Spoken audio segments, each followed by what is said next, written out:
Shalom Petra Kids, apa kabarnya nih adik-adik yang di rumah? Pastinya baik kan? Sebelum kita mulai ibadah kita hari ini, kita mau satukan hati, kita mau berdoa. Tuhan Yesus, kami mau mulai ibadah kami hari ini. Kau berkati, pimpin setiap adik-adik dimanapun mereka berada ya Tuhan. Biar namamu saja dipuji dan ditinggikan. Di dalam Tuhan Yesus, haleluya, amin. Semua adik-adik yang di rumah kita bangkit berdiri yuk. Kita mau nyanyiin lagu. Sebab hati yang gembira adalah obat. Hati yang gembira adalah obat.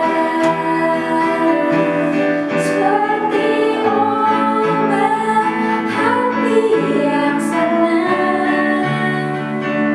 Tapi semangat yang patah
jamu kunyit asam. Kunyit asam ini untuk orang yang lagi kesemsem. Wow. Oh, ada jamu beras kencur. Jamu beras kencur ini buat orang yang hatinya lagi hancur. Waduh. Nah, ini ono jamu cabai lempuyang untuk orang yang lagi puyeng-puyeng. Ampun, Lengkap ya yuk. lengkap. Kalau Coba gitu kau minum jamu. beras kencur yuk, 1 yuk. Oke, hatimu lagi hancur ya? Iya yuk. Oke, Rene, tak layani.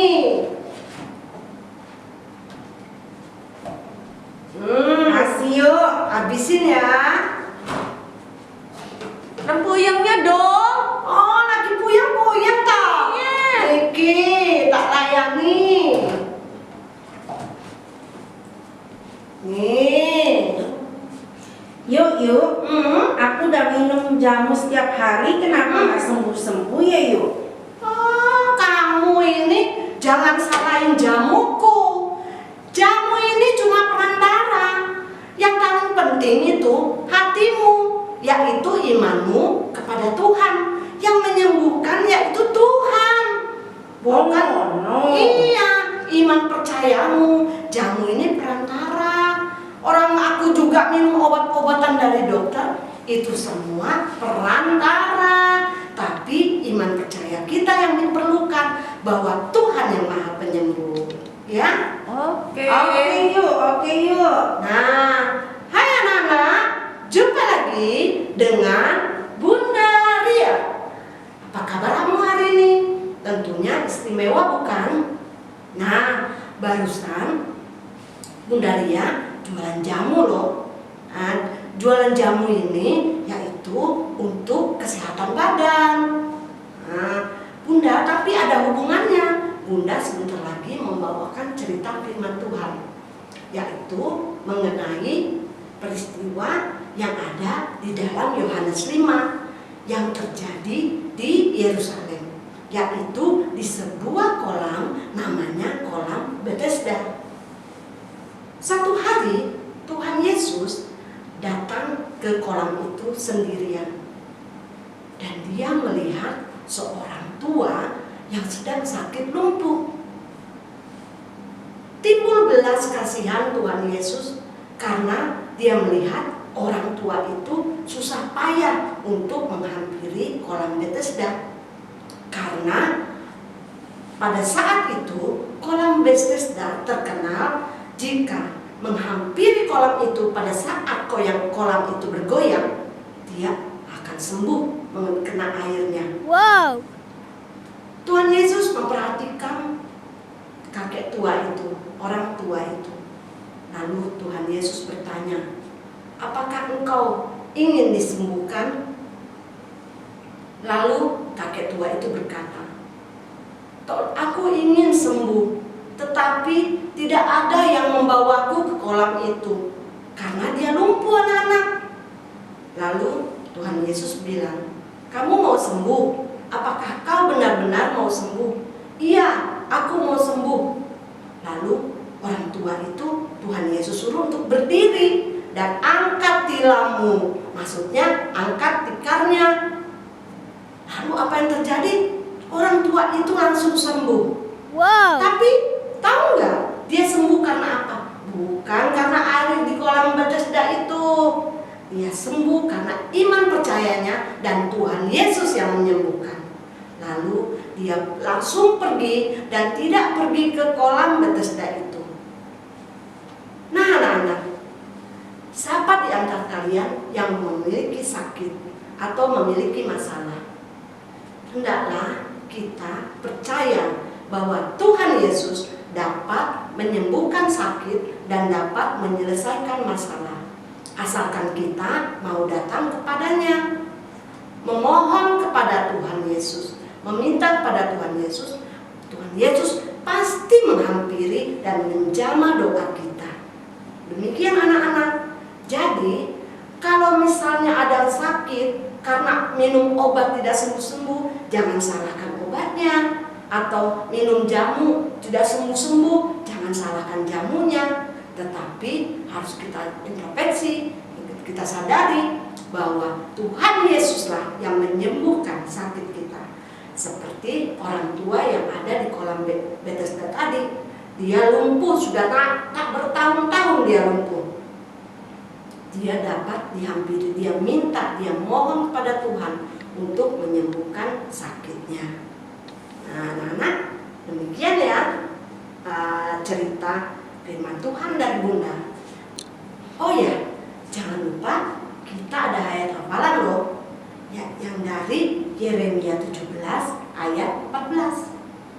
Yeremia 17 ayat 14 yang isinya, sembuhkanlah aku ya Tuhan, maka aku akan sembuh.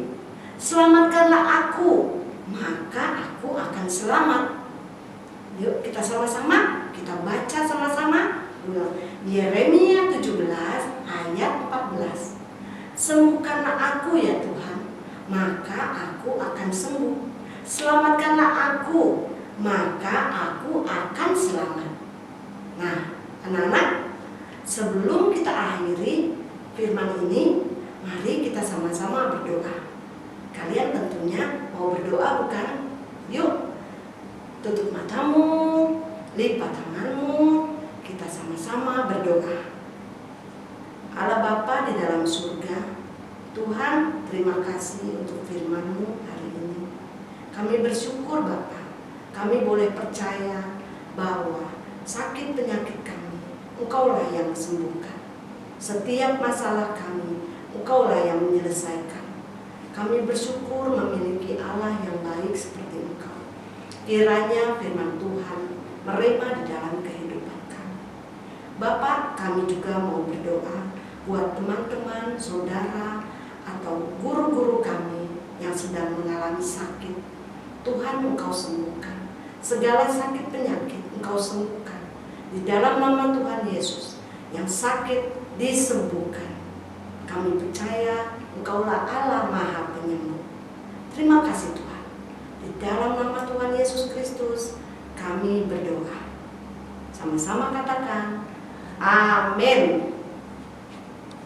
Hai adik-adik, gimana tadi dengerin firman Tuhan ya? Pasti semuanya belajar banyak banget ya. Kali ini kakak pengen ngajakin kalian buat sesuatu yang lucu banget. Penasaran nggak? Yuk langsung aja kita buat. Oke adik-adik, jadi bahan-bahan yang diperlukan ada kardus bekas, terus ada gunting, ada selotip, dan ada juga benang wol. Nah ini kakak pakai juga yang udah sisa. Oke langsung aja ya kita buat. Pertama-tama yang adik-adik perlukan adalah menggunting kardus ini seukuran 1 cm sampai 2 cm. Oke seperti ini. Oke. Nah, tadi yang udah kita potong itu kita ukur di jari jempol kita. Seperti ini. Nah, jangan lupa adik-adik sisain sekitar 2 cm ya adik-adik ya. Di kira-kira segini adik-adik gunting. Nah, setelah digunting, adik-adik boleh selotipin ujung-ujungnya. Nih, selotip di ujung-ujungnya. Biar menempel, tidak goyang-goyang. Terus, oke. Nah ya adik-adik nih, terbentuklah lingkaran seperti ini. Langkah selanjutnya, ini kita singkirkan dulu. Selanjutnya adik-adik ambil benang wolnya.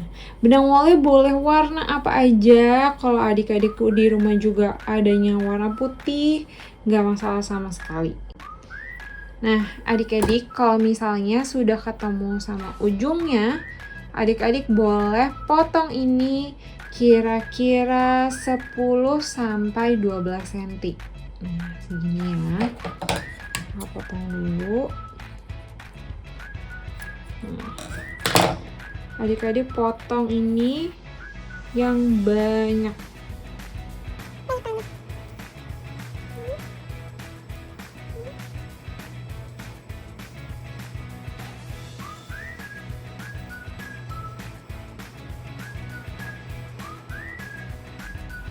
Oke, kakak udah gunting cukup banyak. Nanti kalau kurang bisa digunting lagi. Jadi langkah pertama adalah kita bagi dua. Nih talinya seperti ini. Lalu kita ambil nih tadi lingkaran yang sudah kita buat.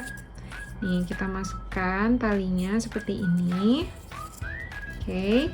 Habis itu kita masukkan yang terbuka ke dalam yang kelipat ini, yang lingkaran ini. Seperti ini. Ambil. Tarik. Nah, seperti ini adik-adik. Lakukan itu untuk semua talinya sampai lingkaran ini ketutup.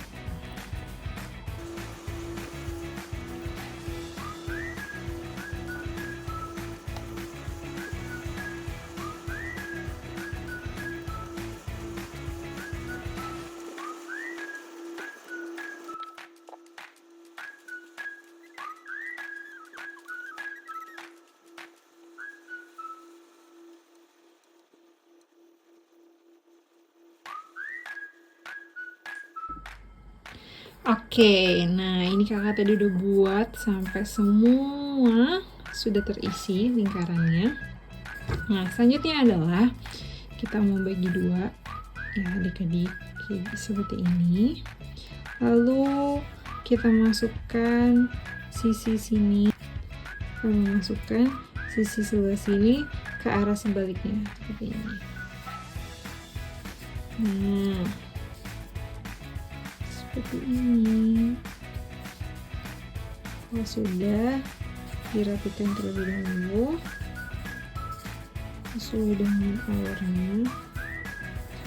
Nah, ini. Lalu sisi sebaliknya juga sama. Ini ada yang bersilangan.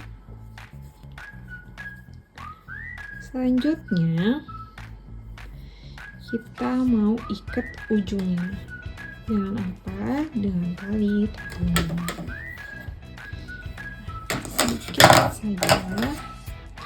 Sedikit saja ya adik-adik. Kira-kira. Oke. Nah, kita ikat ujungnya.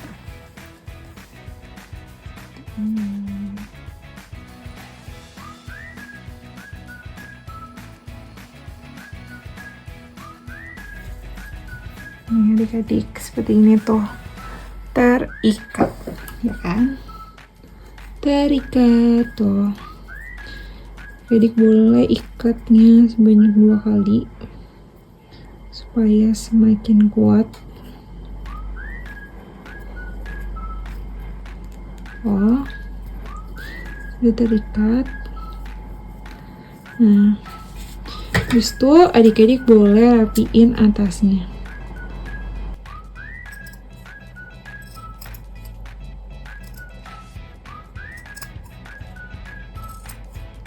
Hati-hati ya adik-adik saat memegang gunting. Harus diawasi sama papa mama atau kakak-kakak yang sudah dewasa.